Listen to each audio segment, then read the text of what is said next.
Jadi saya cerita sedikit, memang Bapak Presiden sebagai presiden dari G20, bukan presiden Indonesia kan, itu memang minta kita menteri-menteri itu kasih hasil yang konkret lah untuk acara G20 ini. Beliau kasih 3 agenda kan, reform global health architecture, kemudian energy transition, sama digital transformation. Jadi saya pegang yang pertama.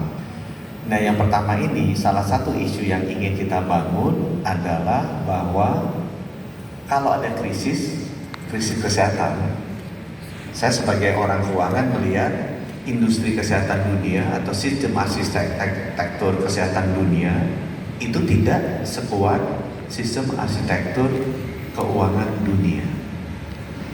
Contohnya kita ingat di tahun 1944, saya belum lahir sih, itu sesudah Perang Dunia Kedua, itu para pemimpin-pemimpin dunia tuh global leaders berkumpul di kota kecil Bretton Woods di Amerika Serikat in the spirit of teamwork and solidarity.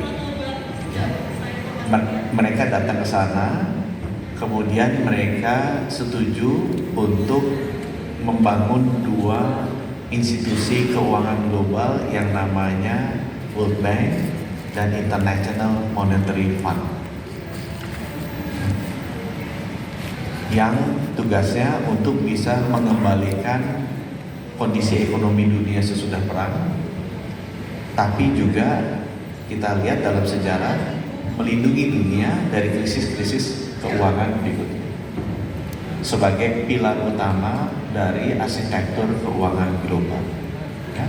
Jadi kalau kita ingat 1944, in the aftermath dari World War II, global leaders itu sit together di Bretton Woods untuk establish World Bank and International Monetary Fund yang menjadi major pillar dari global finance architecture yang bisa membantu memproteksi sistem keuangan global kalau ada krisis ke depan.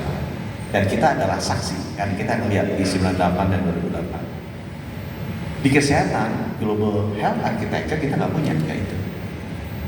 Itu sebabnya yang kita propose adalah di tahun 2022, instead of 1944, di Bali, Indonesia, berkumpul lagi pemimpin-pemimpin dunia.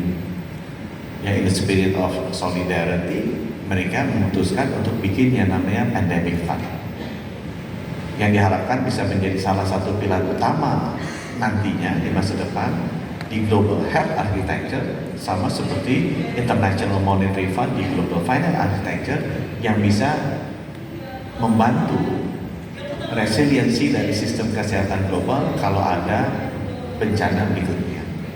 Ya kan teman-teman, kalau krisis finansial keuangan itu siklusnya lebih cepat, 10 tahunan atau 20 tahunan. Kalau krisis kesehatan yang makan ratusan juta orang itu korban, itu ratusan tahun siklusnya. Jadi sebenarnya in terms of cycle is longer, in terms of dampak is much bigger, ya, much bigger. Sehingga itu yang harus dipersiapkan dengan baik. Kalau yang shorter dan less ini, karena krisis keuangan tuh saya udah pernah lihatin ordernya berapa triliun ya, misalnya dolar. Kalau krisis kesehatan ini bisa 10 kali sampai 15 kali lebih lipat dampaknya ke keuangannya. Jadi dampaknya itu 10 kali lebih besar dibandingkan krisis keuangan 2008 atau krisis keuangan 98. Dampaknya terhadap ekonomi dunia. Jadi turunnya GDP kita, kontraksinya jauh lebih besar. Itu sebabnya kemudian Menteri Keuangan sama Menteri Kesehatan duduk bareng. Kayaknya kita mesti bikin menata ulang sistem keuangan kesehatan ini sekuat sistem sistem arsitektur keuangan global, sehingga nanti kalau ada krisis lagi, bukan krisis keuangan tapi krisis kesehatan, kita memiliki kekuatan untuk itu. Nah, itulah sebabnya pandemic fund ini dibentuk. Jadi kira-kira reasonnya kenapa dibentuk itu. Baik, Pak Budi, lalu seperti apa sih Pak mekanisme dari pandemic fund ini sendiri? Ini kan gabungan dari sejumlah negara yang akhirnya membuat sebuah komitmen yang akhirnya mendonasikan dana itu. Ini seperti apa pada saat itu akhirnya mereka yakin untuk memberikan sejumlah donasi dana dan terbentuklah dan diluncurkanlah si pandemic fund ini? Kalau kita lihat semua fund-fund yang gede-gede gitu, kayak IMF, International Monetary Fund, kalau di kesehatan ada yang namanya Global Fund, ini 15 billion fund ya. Semuanya mulainya kecil juga kayak gini, mekanisme financial intermediary fund atau kayak apa, seed fund lah gitu ya. Bibitnya fund itu mulainya kira-kira sama, hampir semuanya ya. Mulainya kecil, di-lead oleh beberapa negara, kemudian nanti dari tahun ke tahun itu grow.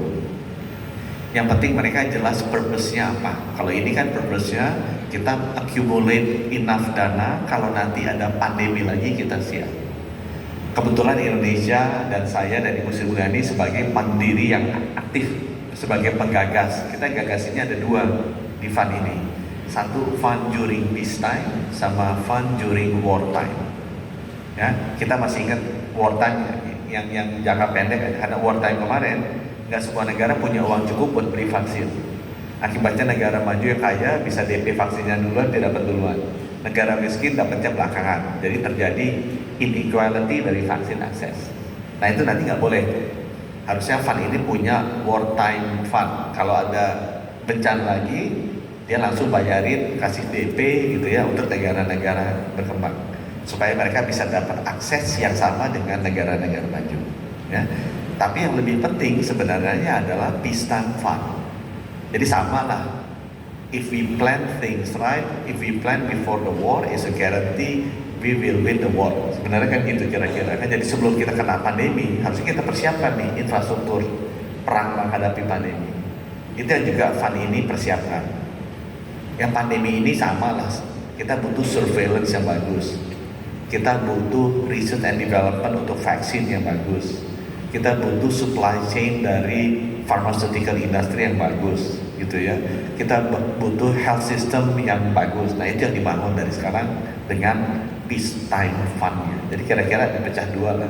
Fund during peacetime untuk mempersiapkan kalau ada pandemi, dan fund during wartime yang kita akumulasi kalau nanti terjadi lagi, ini cukup untuk cover misalnya teman-teman yang di negara berkembang. Dan kita juga desain bahwa fund ini hanya sebagai catalyst, jadi nggak harus nanggung semuanya, tapi dia kalau di bank ambil first level of risk-nya lah.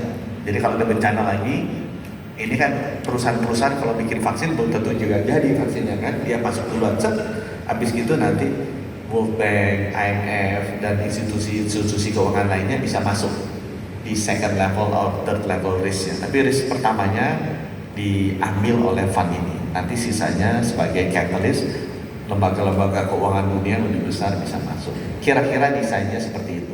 Dan kita naruh Pak Khatib Basri di sana, dan juga ada satu Menteri Kesehatan dari Rwanda itu masuk ke sana. Jadi Indonesia masih ada kakinya juga kontrol.